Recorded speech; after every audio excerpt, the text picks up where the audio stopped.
I would say no.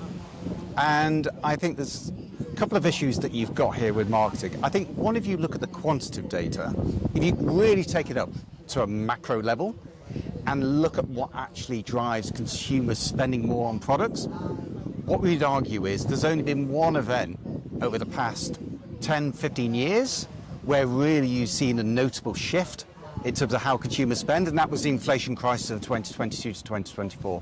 And that was a classic sort of case of brand driving the ability of companies to be able to push through price increases to consumers. All the other stuff that we've had in terms of the technology, the targeting, et cetera, when you look in terms of what consumers are buying, you'd argue it's not coming through in the data. And you would think that given all the spend that's happening, that there would at least be some impact. So I'd argue sort of on the big macro standpoint, absolutely not. There are other things there as well. I think there's a very strong argument for saying that in advertising, there's a real case of what they call the quantification fallacy, that people very much focus on the metrics, rather than focusing on the overall picture.